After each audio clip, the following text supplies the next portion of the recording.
What are you expecting? What are you building your expectations upon? Well, in 2 Kings, we see a couple of guys here who are going to give us some illustrations of expectations. The first one is a guy named Naaman. Naaman, a Syrian.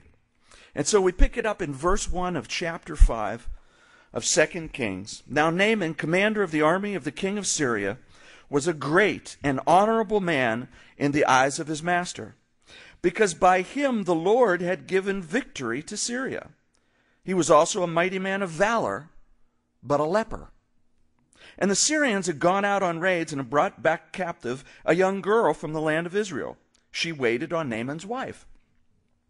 Then she said to her mistress, "If only my master were with the prophet who is in Samaria, for he would heal him of his leprosy." And Naaman went in and told his master, saying, "Thus and thus said the girl who is from the land of Israel." Now let's stop right there for a minute. Let's consider who this guy Naaman is. Well, first of all, he's a Syrian. The Syrians at this time were periodically at war with the northern kingdom of Israel. That's how this young girl ended up in his employ. He didn't hire her. He didn't go out and put an ad on Craigslist. They went and took over a town, and she was a captive. But this man was honorable. It says he was great. Honorable man, a man of valor, meaning a powerful man. He was the main commander of the forces of Syria.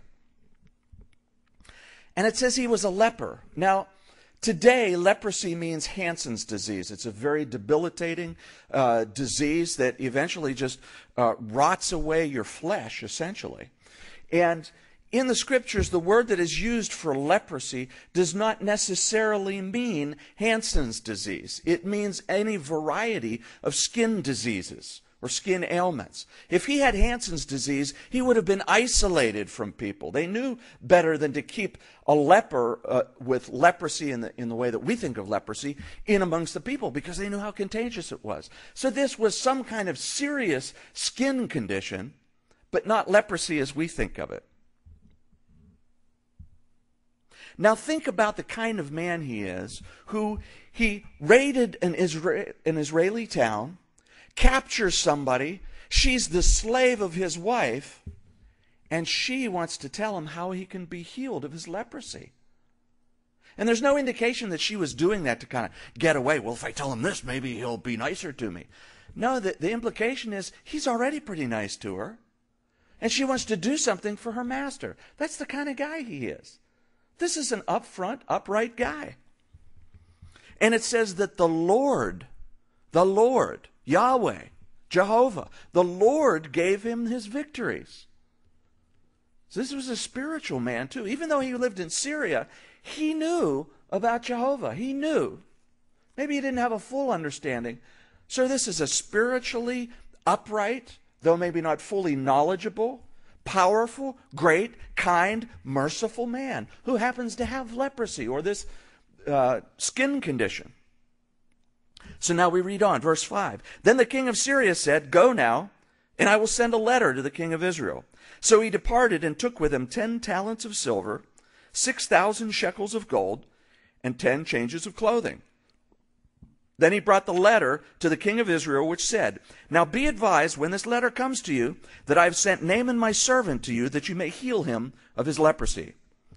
And it happened when the king of Israel read the letter that he tore his clothes and said, "Am I God to kill and make alive, that this man sends a man to me to heal him of his leprosy? Therefore, please consider and see how he seeks a quarrel with me." I'll stop here for a second, and let me tell you that these talents of silver would be worth, in today's money, about $420,000. The gold that he brings along would be worth about $1.2 million. So he's coming with nearly $2 million in money to give to the king, or to give to the prophet, to give to whoever it is who can do this healing. But the king made the mistake of writing the letter to the other king. Now this is King Jehoram. We read about King Jehoram just a couple chapters earlier. He was not as bad as his ancestor Ahab, but he was not a follower of Jehovah.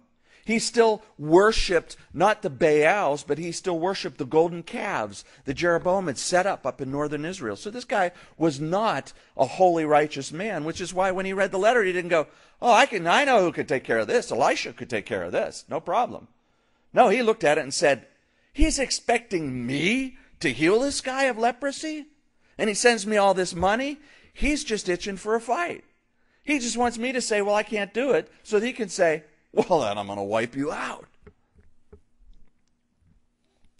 So we pick it up in verse 8. So it was when Elisha, the man of God, heard that the king of Israel had torn his clothes, that he sent to the king, saying, why have you torn your clothes? Please, let him come to me, and he shall know that there is a prophet in Israel. Then Naaman went with his horses and chariot and stood at the door of Elisha's house. Now, horses and chariots were not common in these days.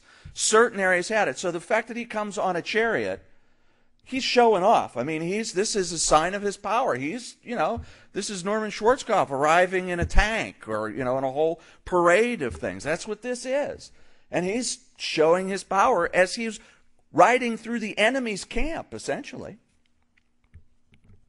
Then verse 10, and Elisha sent a messenger to him, saying, go and wash in the Jordan 7 times, and your flesh shall be restored to you, and you shall be clean. But Naaman became furious and went away and said, indeed, I said to myself, he will surely come out to me, and will stand and call on the name of the Lord his God, and wave his hand over the place, and heal my leprosy.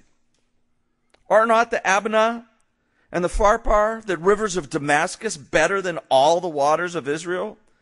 Could I not wash in them and be clean? So he turned and went away in a rage. Naaman had certain expectations when he arrived here. Naaman's expectation was to be treated as a superior by Elisha. This is a man of power, second in command of Syria.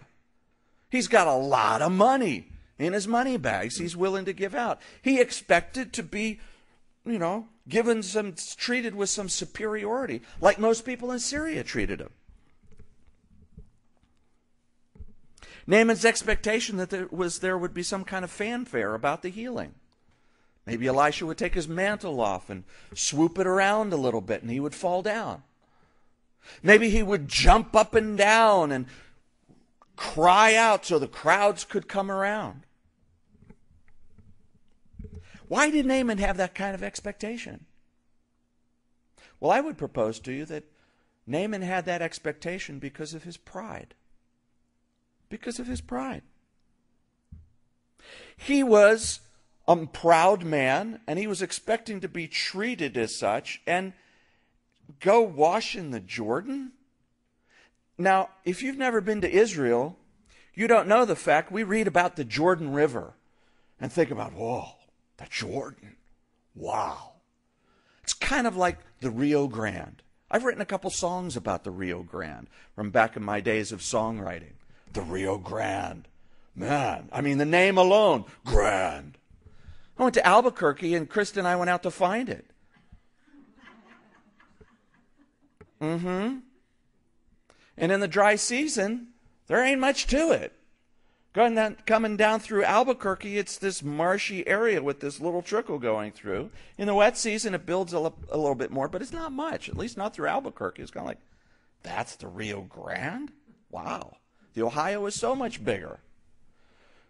The River Jordan is not quite that small, but it's more like, at least up in the Galilee area where we're talking about, it's more like a big creek than a river. It's certainly not as big as the Ohio or the Monongahela or the Allegheny. It's not this big roaring river. It's actually not much. And that's what Naaman says. There's some serious rivers in Damascus. I could go take a bath there.